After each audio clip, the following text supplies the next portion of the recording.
Terpaksa tutup jendela supaya aroma bakso itu nggak masuk ke dalam rumah. Assalamualaikum warahmatullahi wabarakatuh. Apa kabar Bunda? Semoga Allah selalu memberikan kebahagiaan. Di sini siapa nih Bun yang di awal nikah diuji dari segi ekonomi? Ngacung nih di kolom komentar ya. Dulu aku juga gitu Bun, awal nikah bener-bener diuji habis-habisan dari segi ekonomi. Bahkan sampai nggak punya beras, terpaksa ngutang cuman buat bisa makan. Waduh, sedih banget ya bun kalau mengingat masa-masa sulit itu. Tapi alhamdulillah sekarang sudah lebih baik. Kalau bunda-bunda gimana? Tulis di kolom komentar ya. Pernikahan Randy dan Dewi tidak diliputi oleh kemewahan pesta gedung atau deretan mobil mewah. Keduanya mengikat janji suci di sebuah KUA sederhana, disaksikan oleh kedua orang tua dan secangkir teh hangat di meja reot. Bagi mereka, cinta adalah modal awal yang dianggap cukup untuk mengarungi bahtera rumah tangga. Rumah kecil yang mereka tinggali sebenarnya adalah sebuah berkah tersendiri. Sebuah bangunan semi permanen warisan keluarga yang terletak tepat di sebelah rumah orang tua Dewi. Namun, di balik keleluasaan tidak perlu memikirkan biaya sewa, kenyataan hidup sebagai pasangan baru langsung menyambut mereka dengan tangan besi. Randy, seorang pemuda bekerja keras dengan ijazah SMA, hanya bisa mengandalkan panggilan kerja serabutan. Kadang ia menjadi kuli panggul di pasar, kadang buruh bangunan lepas, atau tukang cuci motor panggilan. Maaf ya, Dew. Kita baru mulai dari nol banget nih. Aku bener-bener ngerasa bersalah. Bisik Randy malam itu, menatap lampu bohlam 5 watt yang berpandar kekuningan di langit-langit kamar. Dewi tersenyum, merapikan kerah kemeja suaminya yang sudah mulai kusam. Mas, aku gak pernah nuntut apa-apa, asalkan kita bersama. Semuanya pasti bisa kita lewati. Ucap Dewi menenangkan. Memasuki bulan ketiga pernikahan, kehangatan pengantin baru mulai diuji oleh dinginnya dapur yang seringkali mengepul tanpa lauk. Panggilan kerja Randy semakin jarang. Dalam seminggu, ia mungkin hanya bekerja 2 hari dengan upah yang pas-pasan untuk membeli beberapa liter beras dan sedikit garam. Randy sering termenung di teras rumah, menghitung sisa uang di dompetnya yang hanya tinggal beberapa lembar uang ribuan kusut.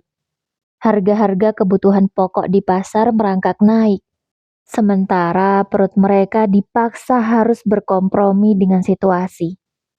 Udah mas, jangan terlalu dipikirin, rezeki nggak bakal tertukar, ucap Dewi mencoba tegar, meski ia sendiri tahu persis bahwa persediaan di dalam toples dapur sudah menyentuh dasarnya. Mereka berdua sepakat untuk tidak meminta bantuan orang tua. Rumah orang tua Dewi hanya berjarak beberapa langkah saja di sebelah rumah mereka. Tetapi harga diri dan keinginan untuk mandiri membuat mereka memilih memikul beban itu sendirian. Rumah yang mereka tempati adalah warisan kakek Dewi, yang memang masih layak untuk dihuni. Dan memang diberikan untuk Dewi jika ia sudah menikah. Dan itulah yang membuat Dewi dan Randy nekat menikah meskipun kondisi ekonomi masih sangat pas-pasan. Suasana kampung mendadak sibuk ketika tetangga sebelah rumah mengadakan hajatan pernikahan anaknya. Suara alunan musik dari pengeras suara beradu dengan riuhnya suara warga yang bergotong royong rewangan membantu memasak sejak pagi. Di tengah kesibukan itu, tradisi desa mewajibkan setiap tetangga untuk datang menyumbang bahan pokok, yang lazim disebut sambatan atau sumbangan beras. Orang-orang datang membawa karung-karung kecil berisi beras, kelapa, hingga gula dan bahan pokok lainnya. Randy dan Dewi terpaku di dalam rumah kecil mereka. Rasa malu menyergap dada. Di saat warga lain berlomba-lomba membawa sumbangan terbaik, toples di dapur mereka benar-benar kosong melompong. Kita harus tetap nyumbang, Mas. Kalau enggak, kan enggak enak sama tetangga. Lirih Dewi dengan mata berkaca-kaca. Randy mengangguk lesu. Ia memeriksa sudut-sudut dapur, hingga menemukan satu-satunya wadah yang masih berisi beras. Dengan tangan bergetar, Dewi menuangkan sisa persediaan terakhir mereka ke dalam kantong plastik kecil. Hanya tersisa 2 gelas beras. "Cuma ini yang kita punya, Dew?" tanya Bagas pelan. Dewi hanya mengangguk. "Gak apa-apa, Mas. Nanti Gusti Allah ganti yang lebih baik. Yang penting kita ikhlas ikut rewang. Perkara nanti diomongin, ya udah, kita tutup telinga aja," jawab Dewi. Dengan hati yang ragu, Randy membawa 2 gelas beras itu dengan langkah berat. Menyumbangkannya ke panitia hajatan di tengah senyum kaku penuh keterbatasan. Waduh, relate banget sih sama yang pernah aku alami dulu, Bun. Pas lagi susah-susahnya ekonomi nih, duit bener-bener ngepres, tapi hajatan tetangga silih berganti. Alhasil ya itu, ngorbanin dapur sendiri. Ya emang, pas rewangan dikasih makan kan. Cuman ya, kita kan gak cuman butuh makan doang ya, Bun. Masih ada kebutuhan lain kan. Kayak listrik, belum lagi bensin, ya gitu-gitulah, Bun. Ya gitulah ya dinamika kehidupan di kampung. Masih kental banget dengan tradisi saling membantu kalau tetangga sedang repot ada hajatan seperti itu. Oke lanjut ya Bun. Menjelang sore, aroma gurih kaldu sapi dan kuah rempah yang khas tiba-tiba menyeruak menembus celah-celah dinding kayu rumah mereka. Ternyata, di depan jalan dekat rumah tetangga yang hajatan, seorang penjual bakso keliling sedang mangkal melayani para tamu dan anak-anak kecil. Angin sore meniup aroma lezat itu langsung ke dalam ruangan sempit tempat Randy dan Dewi duduk berdua. Seketika, perut Dewi bergemuruh keroncongan. Ia menelan ludah mentah-mentah. Tenggorokannya terasa kering. Sudah beberapa hari lidahnya tidak merasakan makanan berkuah hangat atau daging giling yang gurih. Naluri manusiawinya tentu saja muncul jika menghirup aroma gurih seperti itu. Keinginan jajan langsung meronta-ronta di diri Dewi. Randy yang duduk di sampingnya mendengar jelas suara perut istrinya. Hatinya seperti diiris sembilu. Sebagai seorang suami, ia merasa gagal total. Jangankan membelikan baju baru, untuk sekedar membelikan semangkuk atau bahkan segelas bakso seharga beberapa ribu rupiah pun, kantongnya benar-benar kosong melompong. Gak ada satu perak pun uang. "Maafin aku ya, Dew. Aku belum bisa jadi suami yang baik buat kamu. Jangankan bakso, buat makan besok aja. Kita masih bingung," ucap Randy dengan suara tercekat. Air matanya tumpah di sudut ruangan. Dewi menggeleng cepat. Ia meraih tangan suaminya yang kasar dan penuh bekas kapur bangunan. "Jangan ngomong gitu, Mas. Aku gak apa-apa. Sumpah, aku gak apa-apa kok." Tapi matanya berkaca-kaca. Namun, aroma bakso dari luar terus mendesak masuk, seolah mengolok-olok kemiskinan mereka. Tak tahan dengan godaan aroma itu dan rasa iba yang teramat sangat pada suaminya, Dewi memilih untuk berbaring di amben bambu, menutup mata, dan memaksa dirinya untuk tidur demi meredam rasa lapar. Ia juga menolak untuk mengadu atau meminta tolong pada orang tuanya yang berada tepat di sebelah dinding rumah. Di pojok ruangan, diterangi temaram lampu bohlam, Randy menutupi jendela rapat-rapat agar aroma bakso itu tak lagi menyiksa indera penciuman istrinya. Ia duduk memeluk lututnya sendiri, menangis dalam diam, menatap sang istri yang tertidur dalam kelaparan. Randy membulatkan tekad dalam hati. "Aku janji sayang, aku janji. Kalau ekonomi kita sudah baik, kamu jajan apa aja pasti aku turutin," ucapnya. Ia berusaha menahan tangisnya, tapi tetap saja air mata itu lolos. Malam berikutnya, setelah malam penuh air mata itu berlalu dengan perut yang masih terasa melilit, Randy hampir tidak memejamkan matanya sedikit pun. Ia duduk di teras belakang rumah, menatap langit malam yang perlahan bergeser menjadi fajar yang pucat. Pikirannya berputar mencari cara, menembus batas keputusasaan yang melingkupi kepalanya. Ketika matahari mulai memunculkan sinarnya, Dewi terbangun dengan wajah yang masih menyisakan kelelahan. Tidak ada sarapan di meja dapur. Hanya ada air putih hangat dalam teko seng antik. Namun, senyum tipis tetap tersungging di bibir wanita itu saat melihat suaminya sudah siap dengan pakaian kerjanya. Kaos oblong lusuh dan celana jeans belel yang penuh dengan noda semen. "Mas, mau kemana pagi-pagi?" tanya Dewi lembut, menghampiri suaminya. "Aku mau keliling pasar induk, sayang. Siapa tahu ada juragan yang butuh tenaga buat nurunin muatan sayur atau beras.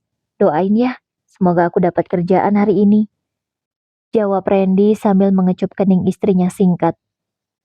Dewi mengangguk mantap, menyalami tangan suaminya dengan penuh takzim. Di lubuk hatinya yang paling dalam, ia percaya bahwa tetesan air mata mereka semalam adalah saksi perjuangan awal yang tidak akan disia-siakan oleh Sang Pencipta. Sementara itu, beberapa orang tetangga dengan sengaja membicarakan tentang beras yang dibawa oleh Randy kemarin di saat hajatan. Aku kasih tahu ya, kemarin si Randy cuman bawa beras dikit banget. Kita kan biasanya paling dikit sekilo. Ini kayaknya gak nyampe setengah kilo yang dibawa Randy. Apa dia lagi susah banget ya? Kasian si Dewi. Nikah bukannya hidup enak, malah kesusahan banget. Terus kemarin selesai rewangan, kan ada yang jual bakso tuh di depan rumahnya. Aku lihat Randy buru-buru nutup jendela. Apa biar nggak masuk aroma bakso itu ya? Ngomong-ngomong kasihan banget ya. Bisik ibu-ibu itu. Mereka berkerumun, kompak membicarakan kesusahan tetangganya. "Jangan ngomong gitu. Mereka kan pasangan muda. Wajar lah kalau diuji. Lagian ya, dulu pasti kalian pernah ngalamin kan? Nggak enak tahu diomongin begitu. Udahlah, namanya juga pasangan baru.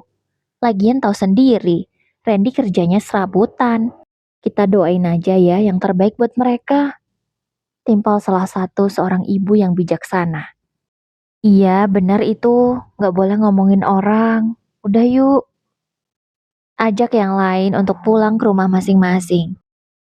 Ibunya Dewi yang tidak sengaja lewat dan sekilas mendengar percakapan itu, langsung datang ke rumah putrinya. "Dewi, Dewi," panggil ibunya Dewi. "Ih, iya bu, dari mana?" tanya Dewi dengan lembut, mempersilahkan ibunya masuk. Kebetulan sang ibu lewat pintu dapur, jadi bisa langsung melihat kondisi dapur anaknya itu. "Kamu gak punya beras?" tanya ibunya Dewi langsung to the point. "Punya kok bu, itu di tempatnya," jawab Dewi sambil melihat ke arah bawah meja yang sengaja ditutup kain agar kalau ada beras atau tidak kelihatan dari luar. "Beneran punya beras?" tanya ibunya lagi tidak yakin. "Ada kok bu, gak usah khawatir. Lagian aku sudah nikah bu. Punya beras atau enggak, itu udah jadi tanggungan suami aku kan. Ibu tenang aja, gak usah khawatir. Mas Randy orangnya tanggung jawab kok bu. Ini dia lagi cari kerja, pasti nanti pulang bawa makanan banyak buat aku." Dewi mengatakannya sambil tersenyum lebar, berusaha meyakinkan sang ibu bahwa ia dan suaminya baik-baik saja. "Gak bisa Dewi, ini kamu beli beras dan makanan sana. Ibu gak mau lihat kamu kelaparan. Tadi ibu dengar tetangga ngomongin kamu. Katanya kemarin kamu bawa beras ke tetangga sebelah itu cuma sedikit. Berarti kamu gak punya beras kan? Ini, jangan-jangan hari ini kamu juga belum masak ya?" Ibunya Dewi memaksa anaknya untuk menerima uang 50.000. "Nggak usah bu, nanti Mas Randy pasti bawa makanan sama beras kok. Udah, ibu bawa pulang saja," ucap Dewi. Ia menolak pemberian sang ibu. "Tapi Dewi, nggak apa-apa bu, aku udah masak, tapi udah habis karena buat sarapan." Lagi-lagi Dewi berbohong. "Ya sudah, ibu pulang dulu ya." Ibunya Dewi terpaksa pulang, karena ia tak enak juga dengan putrinya itu. Ia sadar, anaknya sudah dewasa. dan pasti ingin menjaga harga diri suaminya. Sesampainya di rumah, ibunya Dewi menangis, mengadu pada suaminya. "Pak, anak kita udah besar sekarang. Dia nggak mau susahnya kelihatan sama orang tuanya. Ibu kasihan banget sama Dewi, Pak," ucap Ibu Dewi. "Sudahlah, Bu. Kita kasih waktu buat mereka. Kita doain aja sebagai orang tua, mereka bisa melewati semua ini. Ibu nggak usah terlalu ikut campur ya. Kalau anak kita nggak minta bantuan ke kita, berarti dia masih mampu usaha sendiri.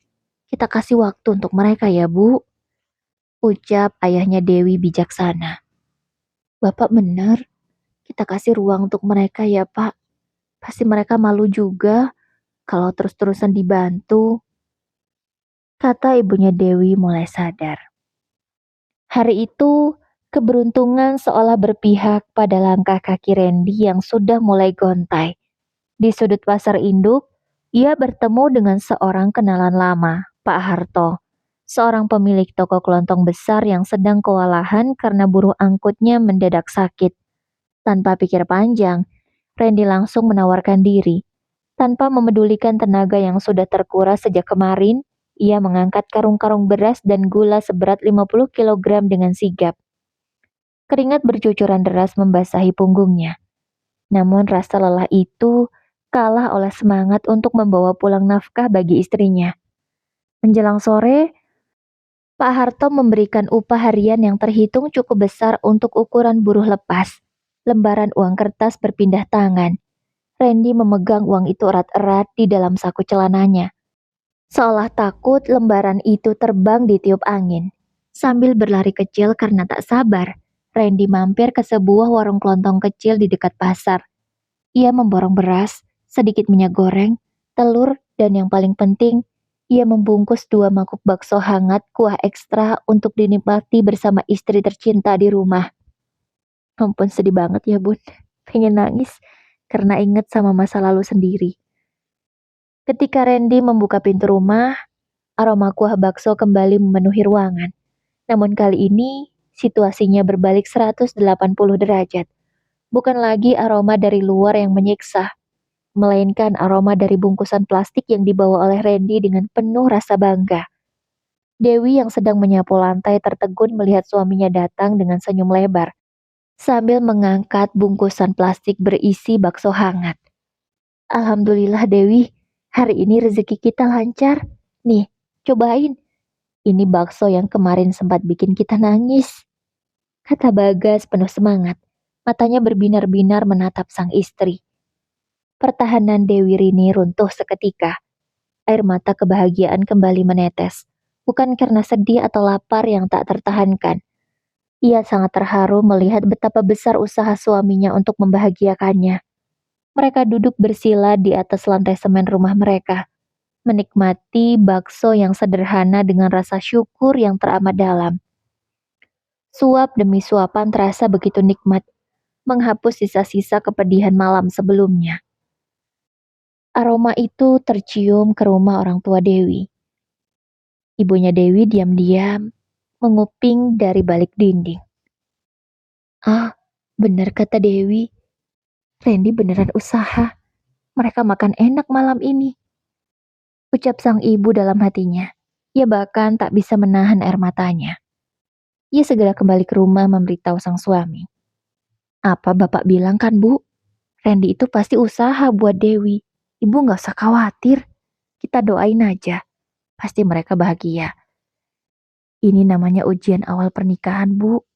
Kita sebagai orang tua juga harus ikut sabar," ucap bapaknya Dewi memberi pengertian pada ibunya Dewi. "Iya, Pak. Bapak benar." Beberapa hari setelah kejadian di pasar induk, Pak Harto memanggil Randy setelah urusan muat barang selesai. Pemilik toko kelontong itu ternyata memperhatikan etos kerja Randy yang rajin, jujur, dan tidak pernah mengeluh selama membantu di tokonya. "Randy, kebetulan keponakanku punya pabrik pengolahan hasil bumi di kawasan industri pinggir kota. Mereka lagi butuh pegawai tetap di bagian gudang dan logistik. Mau nggak kalau aku rekomendasikan? Tanya Pak Harto sambil menepuk bahu Randy. Randy terperanjat kaget. Jantungnya berdegup kencang. Pegawai tetap dengan gaji bulanan yang pasti. Hal itu terdengar seperti mimpi di siang bolong bagi seorang pekerja serabutan sepertinya. Mau banget Pak, saya mau, dan saya siap kerja apa saja, jawab Randy dengan suara bergetar karena terlalu bahagia. Dengan bermodalkan surat pengantar dari Pak Harto dan tekad baja, Randy menjalani serangkaian wawancara kerja keesokan harinya. Tuhan seolah mendengar doa-doa sunyi yang dipanjatkan Dewi di sepertiga malam terakhir mereka.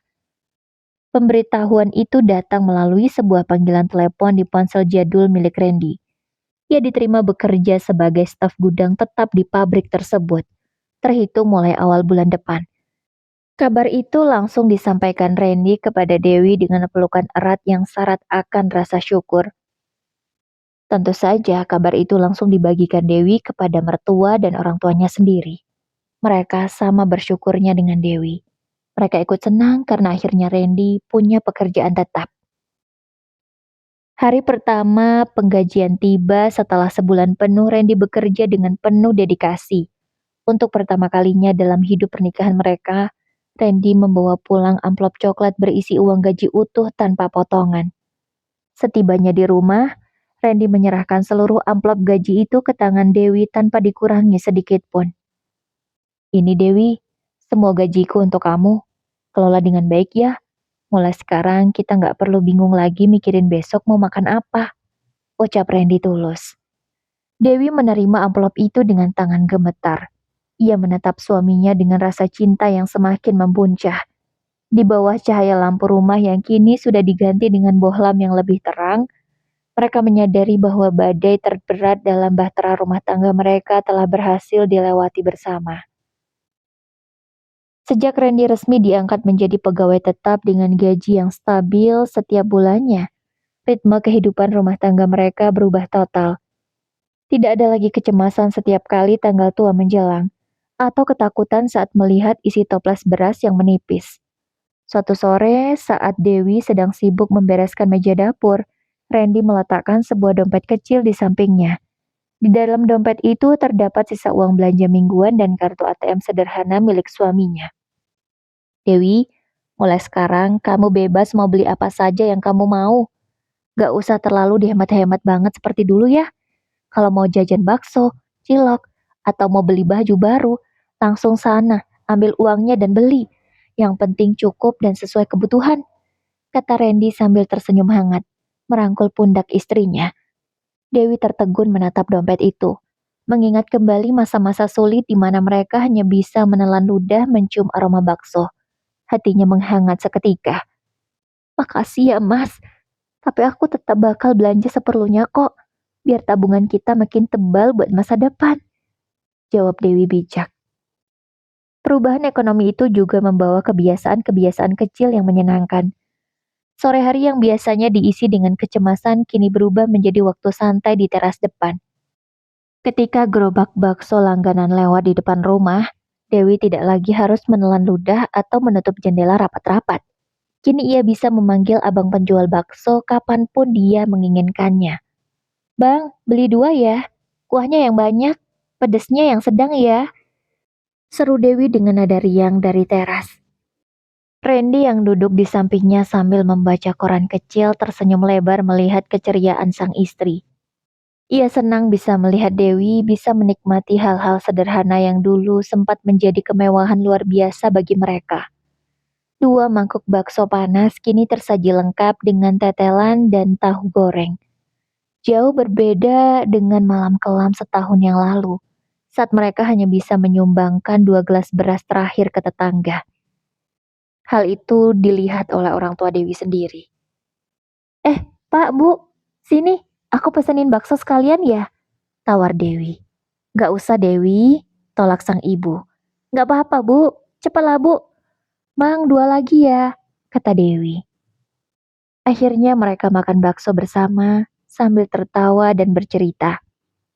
Meskipun kondisi keuangan mereka sudah jauh lebih mapan, Randy dan Dewi tetap mempertahankan gaya hidup yang sederhana. Rumah semi permanen warisan keluarga itu kini terlihat jauh lebih rapi dan nyaman.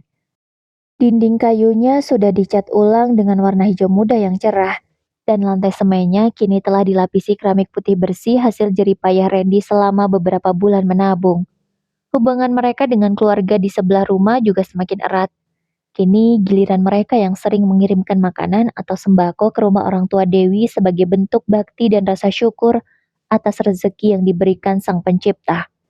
Orang tua Dewi tampak sangat bangga melihat perubahan nasib menantu mereka yang kini menjelma menjadi sosok suami yang sangat bertanggung jawab.